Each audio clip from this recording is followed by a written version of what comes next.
മുരളി, ഇന്നുകൊണ്ട് നമുക്ക് നന്ദനെ കണ്ടുപിടിക്കാൻ സാധിച്ചില്ലെങ്കിൽ അതിനർത്ഥം കാര്യങ്ങൾ കൈവിട്ടു പോകുന്ന. ഇന്നലെ ഞാൻ നല്ല ആത്മവിശ്വാസത്തിലായിരുന്നു. പക്ഷെ ഇപ്പൊ ചെറിയൊരു പേടി തുടങ്ങിയതുപോലെ. പേടിച്ചാലൊന്നും നടക്കില്ല മുരളി. ഇന്നത്തെ ദിവസം നമ്മൾ നന്ദനെ കണ്ടുപിടിക്കുമെന്ന് ഉറപ്പിച്ചങ്ങ് തീരുമാനിക്കുന്നു. തീരുമാനിച്ചാൽ മാത്രം പോരല്ലോ, അതെങ്ങനെ വർക്കൗട്ടാവും? പോലീസിന്റെ സഹായം ഇല്ലാതെയാ നമ്മൾ ഈ സെർച്ച് നടത്തുന്നത്. അത് വിജയം കണ്ടില്ലെങ്കിൽ വേറൊരു പണിയുണ്ട്. എന്താ ഗിരീഷേട്ടാ? നിങ്ങളുടെയൊക്കെ സംസാരത്തില് ആ ത്യാഗരാജനാണ് ഇതിന് പിന്നിൽ നിന്നല്ലേ? അപ്പോ അവന് കൊള്ളുന്ന ഒരു പണി കൊടുക്കണം. എന്നുവെച്ചാ ചിലപ്പോ ചന്ദ്രമതിയെ നമുക്കൊന്ന് തട്ടിക്കൊണ്ടു പോകേണ്ടി വരും. ഗിരീഷേട്ടാ, അത് എന്റെ സംഘടനയിൽ ഏറ്റവും വേണ്ടപ്പെട്ട കുറച്ച് പേരെ ഞാൻ റെഡിയാക്കിയിട്ടുണ്ട്. അവര് നമ്മുടെ കൂടെ നിന്നോളൂ. മുരളിയുടെ കൂടെ പിന്നെ ഓട്ടോക്കാർ സുഹൃത്തുക്കളും ഉണ്ടല്ലോ. ആദ്യം നമ്മൾ നമ്മുടെ രണ്ടുപേരുടെ ആൾക്കാർ ഒന്നിപ്പിച്ച് ഒരു തെരച്ചിൽ നടത്തുന്നു. ഇപ്പൊ എന്തായാലും ഈ വഴിക്ക് നമുക്കൊന്ന് അന്വേഷിക്കാം. തെരഞ്ഞു കണ്ടുപിടിക്കാന്നേ. ഇതിപ്പോ എവിടെയെന്ന് വെച്ചാ തെരയ?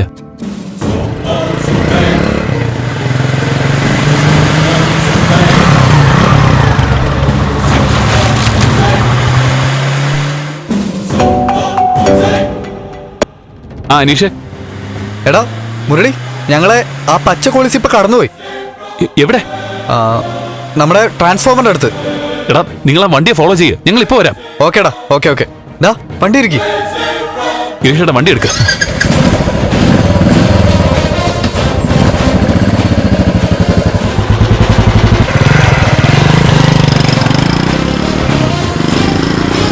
ഇവിടെ നിർത്ത. ഡാ മുരളി, പച്ച കോളിസ് അവിടെ ഉണ്ട്. വാ.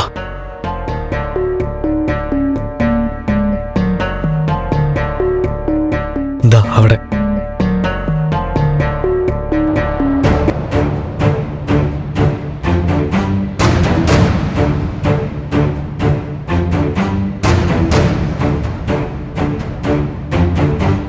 ഗിരീഷേട്ടാ, വണ്ടി ഇത് തന്നെയാ.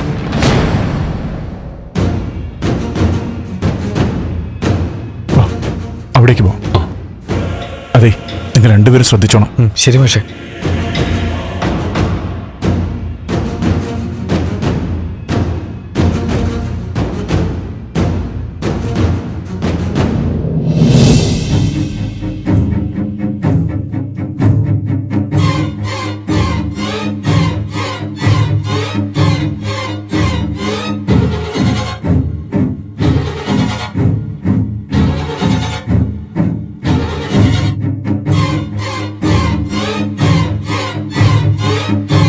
മുരളി, ആ വഴി കയറാം.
കൂടിയ 10 വർഷങ്ങൾ.